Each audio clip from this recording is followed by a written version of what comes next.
good you're here. It is Tuesday. We are back in studio today. Great to be back in here. It is November the 12th. Here's what we're working on this morning. Canada Post workers, they have issued a 72-hour strike notice after nearly a year of negotiations.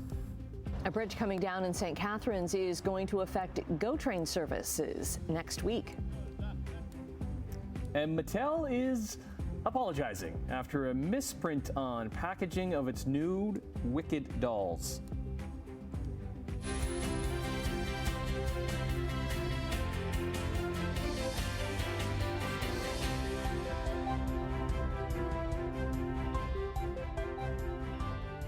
Sounded like I said nude. I said new. You're not far off. I know. The little Freudian slip, perhaps. That's coming up in chit chat. There he is. Hey. We shared a box yesterday, but we weren't. We missed you. Yeah, we were a little bit further away. Yeah, it was just me and Simone in the studio yesterday, and we missed you guys. So you had a great show up at the Canadian Warplane Heritage Museum. Yeah, what a great place to be for Remembrance Day. Really is. Yeah, it was a packed house for the ceremony at 10:30. It's fabulous, and the flyover happened because the winds were a little breezy, but they still got up there, and it was fantastic. Yeah, and the rain kind of held off as well. I mean, it held off. We had a little bit of drizzle in the morning, but the rain held off. I don't know whether you got the thunderstorm yesterday afternoon. And it poured. It did. It just came down. What time was this at? Was it during nap time? About 5:30. Well, a little bit later. Depends on when your nap time is. It was my wake time. So yeah, it was around 5:30. Yeah, about 5:30 it went through. That's the cold front going through, and that's what dipped our temperatures. And you'll notice it this morning, a big difference than what it was yesterday. Yesterday morning at this time, we were 10. This morning, we're 1, and that's it. So a little chillier this morning, and it's going to be a cooler day. We will see some sun. Skies are going to clear as the morning goes on, so we should see sunshine, but a high of 7 degrees today. But that is now seasonal for this time of year, a 7-degree high. So we'll talk about that coming up. Looking at traffic, nothing at the 403 and Waterdown Road. We always start with our exclusive camera.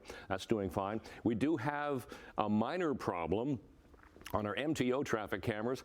This is going past Nikola Tesla Boulevard. So you're looking at Niagara-bound lanes heading away from us. We have a disabled vehicle. It's the right shoulder, right lane block through there, heading Niagara-bound, coming off the Skyway Bridge. The other side is getting busy already, as you can see. Nothing at the top of the Skyway, nothing at Burl Oak. We're all doing fine right now. So we'll give you the full details, all the important information, weather and traffic coming up in just a few minutes.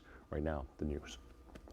All right, thanks, Brian. Up first on this Tuesday, Canada Post workers, they have issued a 72-hour strike notice to their employer after nearly a year of ongoing contractual negotiations. Let's bring in Simone Gavros, who joins us live from the Canada Post Office in Stony Creek. This is a story that you've been on in the past. We'll see what happens. What's going on?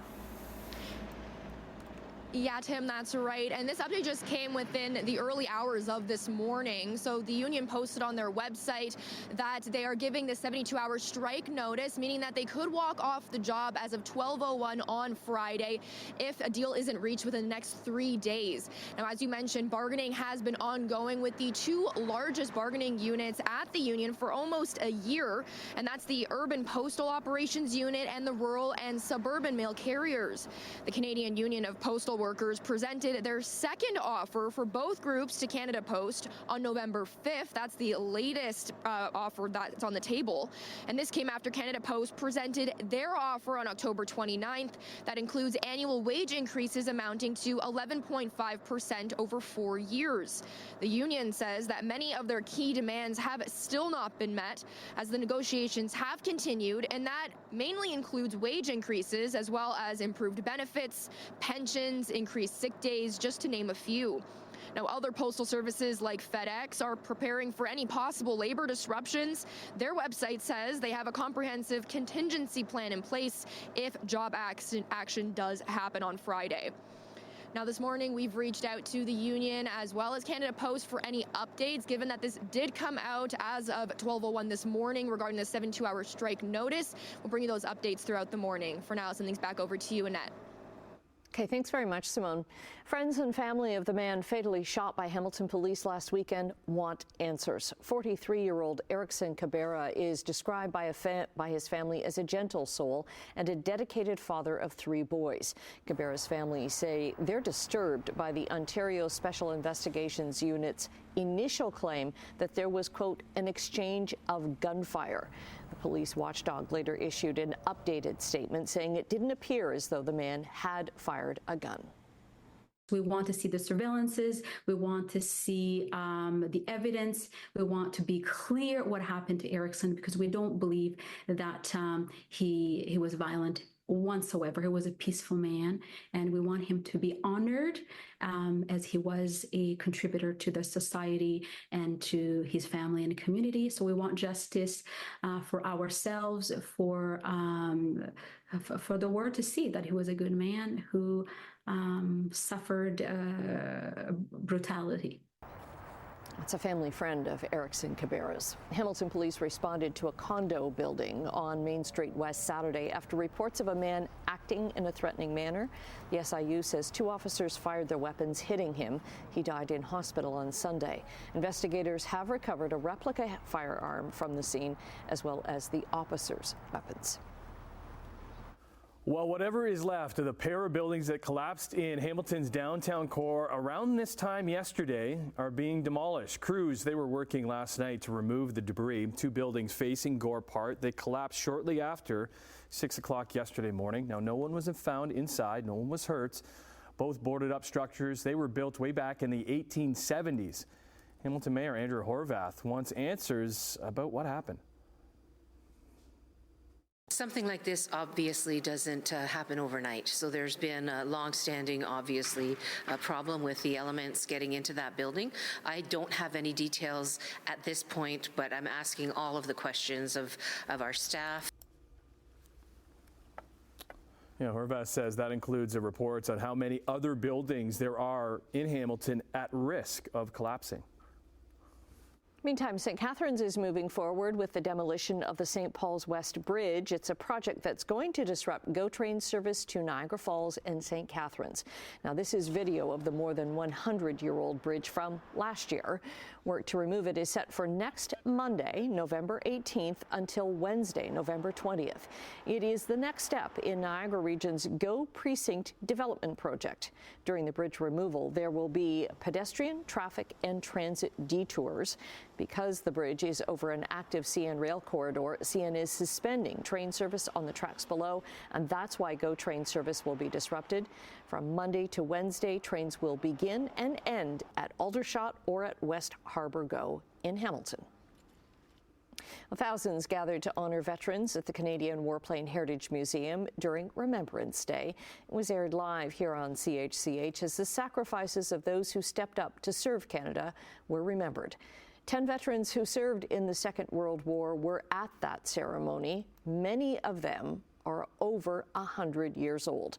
That list included Jack Finan, who is the oldest living Lancaster pilot, Sylvia Morgan, Walter Decker, John Mitchell, Arthur Sullivan, Doug Iverson, Ron Zabarok, Mary Thompson, Ronald Harrison, and Malcolm Andrade. At only 17, Andrade flew Spitfires in the Royal Canadian Air Force. It was my duty to do so when I could see what was going on around me and what the Germans had done to us at home. Canadian veterans who served in other wars and in other ways were also honored. Yeah, what a special day it was at the Warplane Heritage Museum. All right, let's get into Sportsline, and we start with the NBA, where Hamilton's Shai Gilgeous-Alexander came oh so close to an MVP campaign last season, finishing second to the Nuggets' Nikola Jokic. Well, after a strong Olympics with Canada in Paris, SGA is set on winning that MVP and leading his Thunder to the promised land. SGA turns the corner and somehow gets it to fall, going back to the right hand. And it's started out pretty darn well. Last night with his Thunder hosting the LA Clippers in OKC, Shai would have 20 points at halftime. He would have 35 points after 3 quarters, vying for a new career high, and he would get it. With OKC missing a number of players with injury, SGA says Yeah, I got this. Finishing with 45 points, 9 assists. And the Thunder's 9th win in 11 games, 134-128 the final. It's a good start to the season. The fans in Cleveland are feeling much better than that. Tipped, grabbed by Mobley. Second chance for the Cavs. Mitchell cuts. Mitchell twists. Oh, and a circus shot by Donovan Mitchell. And why not? How about that? Donovan Mitchell had himself a game in Chicago. He had 36 points, including that impressive spinorama, as the Cavs have not lost a game all season. They continue with a 119-113 win as they move to 12-0 on the year. They do have a long way to set the all-time record. That was achieved by the Warriors back in 2015. They won the first 24 games of the season. Still pretty impressive. Cleveland started by beating the Raptors in the season opener. The two have gone in different ways. The Dinos try to avoid a winless road trip when they face Giannis and the Bucks in Milwaukee tonight. Now Matheson up top. 20 seconds going to man advantage. Far post. Down. And they score. Caulfield gets it. Yeah, on the ice, finally the Montreal Canadiens were able to exercise some demons and pick up a win on the road in Buffalo during a rare afternoon affair. Despite losing 6 straight games, coming in hot was Cole Caulfield for the Habs. He's had a wonderful season, which included 2 goals yesterday, and there's the winner right there to break a 5-5 tie in the third. Montreal wins a barn burner 7-5. Caulfield, he leads the league with 12 goals. Leafs back at it tonight, going for a 4th straight win without Austin Matthews when the Ottawa Senators arrive at the bank. Well, Montreal could use some help in the back end this season, like perhaps Hall of Famer Shea Weber, who had to hang up his skates because of injury, but last night in Toronto was inducted into the Hockey Hall of Fame, unable to play since the 2021 Cup Final. Weber played 1,038 games with the Habs and the Nashville Predators. Also, the man that they call the Magic Man, Pavel Datsyuk. He was next into the Hall, and he was special to watch, spending his entire NHL career in Detroit with the Red Wings, winning 2 cups. What he could do at both ends of the ice was special, and hence, given that Magic Man name, he won 4 Lady Bings as the league's most gentleman player and 3 Selke trophies as the league's top defensive forward. Final NHLer to make it into the Hall last night was somebody who had to wait a little bit. That would be Jeremy Roenick, who is a member of the 500-goal club, played for 5 different teams in over 1,300 games. He had to wait 12 years to get the call, but he is in. Others making it into the Hall: Natalie Darwitz and Chrissy Wendell, who both played for the U.S. women's team, and 2 builders, in Colin Campbell and David Poyle. 2 it keeps. Fires. Touchdown, Miami. Tyreek Hill. Wrap it up with a Monday Nighter from La La Land. The Bills had the AFC all wrapped up after Week 10 with an 8-2 record, but Miami was able to keep their slim playoff hopes alive. Big win there. Tyreek Hill scored his first touchdown since Week 1. Nice clothesline celebration, and Tua Tagovailoa did what he needed to do to pick up the Dolphins' first win in 3 games, 23-15 over the LA Rams. They're now 3-6, well behind the Bills, who get set for a date with the undefeated Kansas City Chiefs at Orchard Park on Sunday. Up today is Tuesday, the 12th of November. It's 6:13. Looking at traffic, 403 on Waterdown Road. Normal for this time of the morning. Not a lot to see. Obviously busier Toronto bound coming out of Hamilton. We do have one minor problem on the highways at the moment. This is our MTO traffic camera at Nikola Tesla Boulevard. So we're looking at Niagara bound lanes heading away from us, coming off the Skyway Bridge, heading toward the Red Hill Creek and Centennial Parkway. But that's Niagara bound. Right lane, right shoulder blocked. The other side is, that's a visual distraction. That's about it. Oh, that camera went bye-bye. Here's the QEW in the 403 at the junction. Not a lot to see there. Same with the Ford plant. We'll flip ahead to Cooksville Creek. Not a lot happening this morning, which is good, except for that one disabled vehicle. Temperature at the moment, we are a lot chillier than we were yesterday morning. Yesterday at this time, 10. This morning, we're sitting at +1, but that is still above seasonal for this time of year. 0 is the seasonal overnight low. The winds are still fairly light. The sky is fairly clear, and it will clear as the day goes on. So we're going to see a fair bit of sunshine for the day today and a 7-degree high. Now, we are going to have northwest wind for the day, and that's going to be a little bit pesky. We have that ridge of high pressure sitting across the Great Lakes. That's what's going to give us the clearing skies for the day today. So we'll get some sunshine today. We're looking at that disturbance pushing in for, well, late in the day, Wednesday into Thursday. We could get some showers during the day Thursday, but that will be just a one-day thing. So today, temperatures 6 and 7 degrees generally, 5 for Guelph and Kitchener. We will see the sunshine, so a clearing trend will continue this morning. Tonight, skies will be partly cloudy. It'll be colder. -1 to -3 will be the overnight low. So, well, -4 for Guelph and Kitchener, bit of a wind chill there. And then tomorrow, we're going to climb to 6, 7, and 8 for the day. So sunshine for the day tomorrow. So a fairly nice day for this time of year, above seasonal in a lot of areas. So the 12th morning of November, we're stepping out the door. It is mainly clear. We are on the plus side, but just +1. Long range coming up. Annette, Tim. Yeah, it's one of those days where those seat warmers can't warm up quick enough. You're just like, come on, please.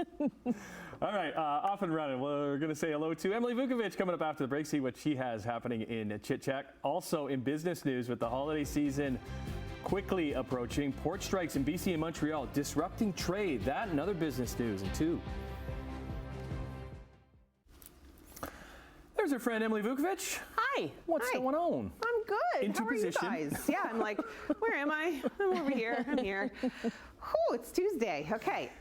Coming up in Chit Chat, Mattel is apologizing for printing a very bad website to its wicked dull packaging. Okay, I haven't seen this yet, so I'm excited to. It's wicked. Okay. Yeah. Yeah. In lots of different contexts. A bit of defying gravity. Oh, okay. So I get to think about that for the next half hour, where we're going. Okay. It's great. Okay, and Tom Cruise is back as Ethan Hunt one last time in the new trailer for Mission Impossible: The Final Reckoning. Good stuff. And Harrison Ford is hulking out in the new Captain America: Brave New World trailer. We'll check that out too. Couple of movie stars right there, all-time movie stars. Okay, we'll see you over the couch in the next little bit. I'll be there. Let's get into business news, and we start with a look at the numbers. And our Canadian dollar is down 18 basis points, sitting at 71.62 cents US. Gold down almost $18, 26.30 an ounce. Crude oil up 37 cents, 68.41 a barrel. Let's go to Europe. Hey, Europe, Tuesday. Markets are down in London, actually down across the board, also in Frankfurt and Paris. In Asia today, the markets were down in Tokyo, Hong Kong, and Shanghai. North American markets, the TSX gained a little bit, 29 points. The Dow was up by triple digits, and the Nasdaq creeped up 11 points higher. Good morning to you. It's Tuesday, November the 12th. Let's get into some business news. And there's business groups that warn that port shutdowns at Canada's 2 largest marine trading hubs, it is risking more damage to the Canadian economy. Montreal's port operations, they have been greatly reduced by the lockout of 1,200 dock workers since Sunday night. And at the same time, a lockout of 700 longshore supervisors on the other end of the country at BC ports is in its second week. Canadian manufacturers and exporters, their president, Dennis Darby, says the twin work stoppages in Montreal and BC, they come at a challenging time as businesses face a year-end crunch. This is the biggest time of the year, the Christmas push. He said the disruptions will have even more immediate impacts on manufacturers relying on critical parts coming into our country, while consumers will feel that if it really does drag on. Federal Labor Minister Stephen McKinnon is urging both sides in both disputes get back to the bargaining table and work out contract agreements. How can wealthy countries, including Canada, financially compensate other nations that are tackling climate change? That is one of the big questions being discussed at the COP29 climate change talks in Azerbaijan. They start today, go for the next 2 weeks. Canada and 22 other wealthy countries are responsible for about half of the estimated global emissions since the mid-19th century. But as their economies grow, there are growing calls for China and some Gulf states to contribute more money. All right, more business news coming up. Also, a look at the forecast. Now that we're into the second week of November, it feels like it's feeling like the second week of November. Brian has a look at your forecast right after this. 24 minutes after 6 o'clock, right to our traffic cameras. This is the camera at Nikola Tesla Boulevard. We're looking at Niagara-bound lanes heading away from us. A lot lighter volume, but that's where the disabled vehicle is. Right lane, right shoulder block. The other side, Toronto-bound coming towards us, that's getting pretty busy. Nothing at the QEW 405. We will flip way ahead to the top of the Burlington Skyway Bridge. As you can see, it's a little busy, but still rolling okay. Nothing east of Burl Oak. Same thing at Lorne Park. Looks pretty good here at the 403 at Dundas. So not a lot happening on the roads. Good stuff there. All right, temperatures at the moment. +1 for Hamilton. Still above seasonal. 2 for Grimsby, 2 for Mississauga, 3 into Toronto right now. Seasonal temperatures for this time of year, 7 for the daytime high. We got to 11 yesterday, and 0 for the overnight low. Those are our sun times and our records for today. For school today, should be 3 degrees for the first bell. Skies are clearing nicely. A little bit of cloud cover, but a mainly sunny sky after school, and 7 degrees. And that's our forecast high for the day, 7 and sunny. So nice day. Bit of a wind, though. Wind will be strong to about 50 kilometers an hour. In the minus column overnight tonight, but just -1. Tomorrow, sunny and 8. Showers push in for Thursday and 8 degrees again. Bit better for Friday and Saturday. Sunshine, 10 and 9 degrees, and then more showers for Sunday into Monday. Forecast. Annette, Tim. All right, thanks, Brian. Well, a baby goat stranded on a cliff in Hawaii for 4 days has become a viral social media sensation. So when official rescue agencies couldn't access this cliff, a group of amateur hikers in Oahu stepped in. Equipped with climbing gear, they went up the cliff and lured the little goat down with apples to bring it to safety. Now the goat, that they've called Bala, is at an animal sanctuary. And there, Bala has lots of space to roam safely. And Bala now has his own social media account, of course, nice. where supporters can join him following his adventures. These photos were posted yesterday. He's getting ready for the holidays. What's the name? Bala. Bala. When reached for comment, Bala said, No kidding. Pretty good one. Yeah. I have no idea how I goat here. Oh, you Was that grown over there? No, of course not. Nothing to see here. He's working on his traffic cameras. I gotta. Tough crowd. Maybe we need to go back to the Warplane Heritage Museum or something. Goodness. All right. Off and running on this Tuesday. We'll see you in a couple minutes. Where we can't hear him.